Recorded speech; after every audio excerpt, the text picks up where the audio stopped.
Hi, my name is Jonas and I am from Danish Accounting. In this video I'm going to describe the principles of how you pay tax when you have a sole proprietorship.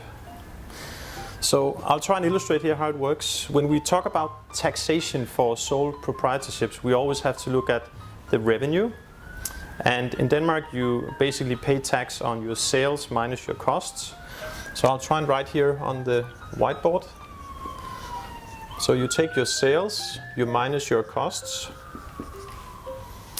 and given of course that your sales exceeds your cost, then you will have here a profit which is taxable.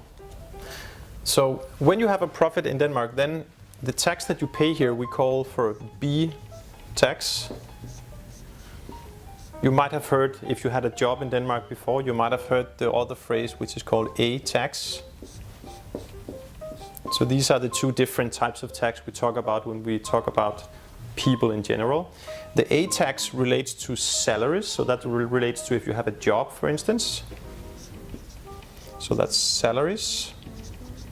And the B tax relates to when you have a company. So these are like the general definitions, right? So when we talk about having a company, we look at the sales, we look at the costs, and the profit that we might have will be taxed as a B tax. There could also be situations where you don't have a profit, but you actually have a deficit instead, and then naturally there would be no tax to pay for the company. If you have a salary at the same time as you're running a company and the company has a deficit, well, then one of the good things about having a sole proprietorship is that you can take the deficit from the company and you can offset that in your salary as kind of like an extra tax deduction. So that will naturally benefit your cash flow in your private economy.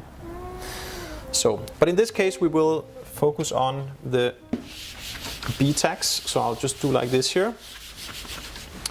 So the way it works is that if you have a profit in your company, let's say that the profit is 100,000 Danish kroner.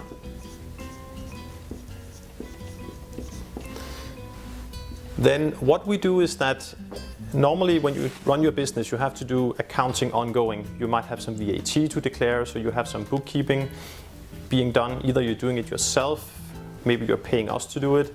That's not so relevant, but you have some accounting that's being done. And on a monthly basis or a quarterly basis, you have some indication on where it's going with your business. Do you have a deficit or do you have a profit? So if you imagine a year, the first year for instance, if we don't tell the tax office anything, then you will be generating your profit over the whole year. Let's say you end up having 100,000 in profit after the year is finished. Then when it's time to declare the tax, then we will have to tell the tax office that you had 100,000 in profit. So that's always done 6 months after the year is finished. So right now we're in 2016. So when 2016 is finished on December 31st, then we have 6 months to conclude the tax declaration and get it submitted. So the date for submission is 1st of July 2017. When we submit your tax declaration and we write here that you had a profit of 100,000, then that will result in a tax to be paid. So to avoid having to pay all the tax at once, there is a chance to pay the tax during the year, so that during this year you can pay it in installments instead. And what we do here is that we have something called preliminary tax registration. So on this preliminary tax registration we make an estimate. We make an estimate of your profit. So you have to come, for instance, to me with an estimate of how much sales you expect to have, how many costs you expect to have, and then we will know what profit that we expect for you to have. In this example it was 100,000. If that is the case, then we're actually able to go onto the tax office website and to declare this preliminary tax registration. So we will write the tax office that we expect you to make 100,000. The tax office then will calculate 10 installments. 10 installments based upon this year. So let's assume that your income tax is 40%. It could be different. Some people have much more in tax, some people have less, but let's say it's 40%. Then you would have 10 installments of 4,000 Danish kroner. So that's based upon an estimated profit of 100,000. The 10 installments is paid from January to May. June is exempt from tax, and then you pay from July to November, and also December is exempt from tax. It's not the same as if you're saving any money in tax. We just have a tradition in Denmark to only pay 10 times a year, meaning that June and December is exempt from tax. So this is kind of how it works with the preliminary tax. It's easy to imagine that after the year is done, that maybe you actually didn't have 100,000 in revenue, maybe you had double, for instance. So let's look at that. What actually happens if your profit is larger than you expected? Well, we still need to declare your tax 6 months after the year is finished. So on July 1st, 2017 in this example, then we would submit a tax declaration stating that you had a profit of 200,000.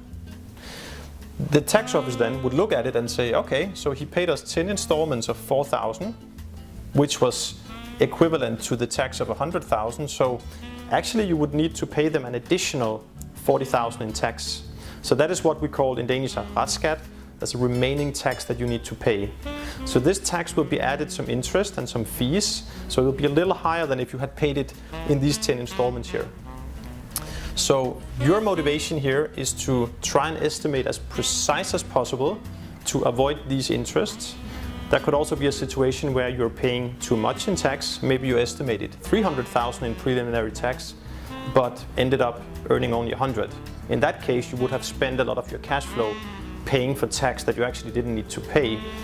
So while that might sound smart in the beginning because you would get a refund later, then you would also have lacked that money on your bank account, which you could have used for other things, like paying for goods or making investments, etc. So your motivation is to try and estimate as precise as possible.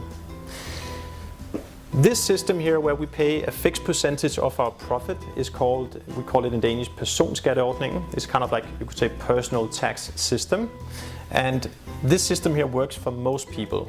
If you come in a situation where you have a high revenue, higher than what you can actually spend, let's say that you make, let's say instead of 100, you would make 1,000,000 Danish kroner and you would only spend 200,000, then you would start saving up a lot of money on your bank account.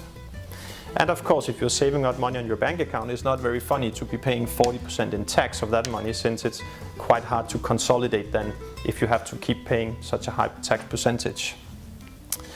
Instead, you're actually allowed to copy the companies a little, the limited companies. And we have something we call the virksomhedsordning. That's the Danish word. Directly translated, it would be something like the company system.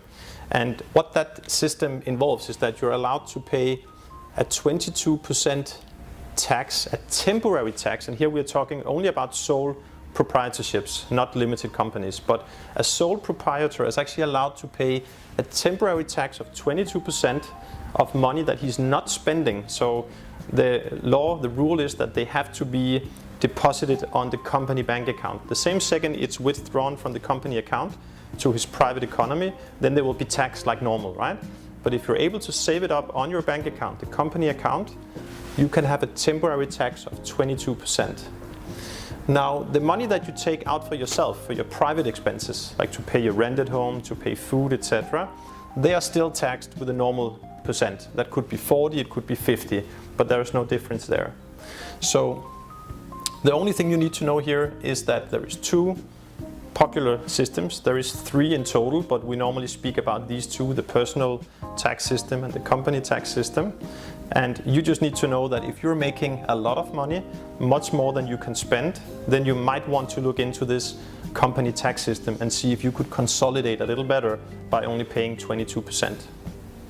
So that was actually everything I wanted to share with you here about tax for sole proprietors. If you have any questions, you are very welcome to send me an email on jonas@daniaraccounting.com. You can also give me a call if that's more convenient. My phone number is +45. That is the Danish country code. And my phone number is 26 27 77 77.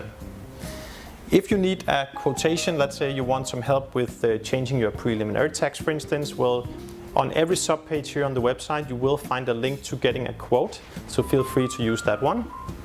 So that was everything I wanted to share today. Thank you so much for your time, and I hope that we will hear from you soon.